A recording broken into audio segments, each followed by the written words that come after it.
మనం ఇప్పుడు ఈ పద్యం యొక్క ప్రతిపదార్థాలు అలాగే దాని యొక్క తాత్పర్యం గురించి తెలుసుకుందాం.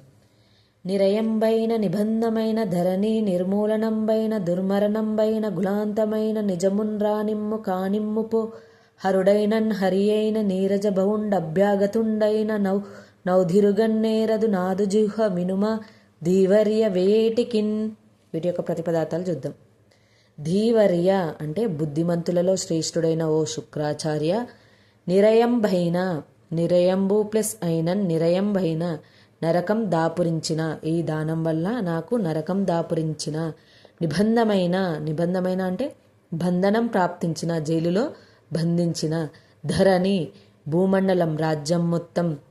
నిర్మూలనంభైన నిర్మూలంబు ప్లస్ అయినన్ పూర్తిగా నశించిన, రాజ్యం నుండి వెళ్ళగొట్టిన. దుర్మరణంబైన దుర్మరణంబు ప్లస్ అయినన్ చెడ్డ చావు కలిగిన. గులాంతమైన కులా ప్లస్ అంతము ప్లస్ అయినన్ గులాంతమైనన్ నాతోనే నా వంశం మొత్తం అంతరించిన. నిజమున్ రానిమ్ము పైన చెప్పినవన్నీ నిజంగా జరిగితే జరగని.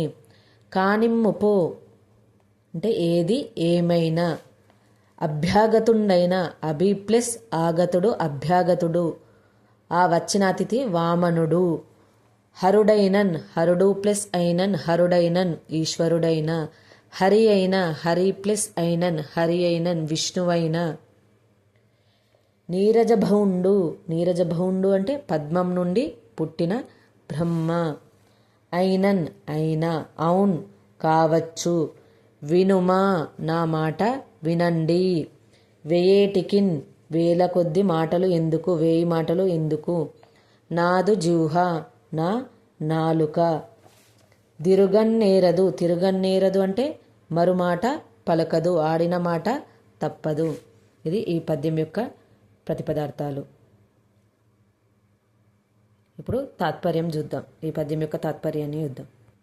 తాత్పర్యం వచ్చేసి ఏంటిదంటే, బుద్ధిమంతుల్లో శ్రేష్ఠుడైన ఓ శుక్రాచార్య, దానం చేయడం వల్ల నరకం ప్రాప్తించిన, బంధనం ప్రాప్తించిన, రాజ్యభ్రష్టుని అయినప్పటికీ చెడ్డ చావు లభించిన, నా వంశం మొత్తం నాతో అంతమైన, పైన చెప్పిన విషయాలన్నీ నిజంగా జరిగితే జరగని, అంతకుమించి జరిగినా సరే. వచ్చినటువంటి అతిథి శివుడైనా విష్ణువైనా బ్రహ్మదేవుడైనా కానీ నా మాట వినండి. వేయి మాటలు అవసరం లేదు. నా యొక్క నాలుక ఇంకో మాట పలుకదు అని బలిచక్రవర్తి చెప్తున్నాడు. ఇది ఈ పద్యం యొక్క తాత్పర్యం.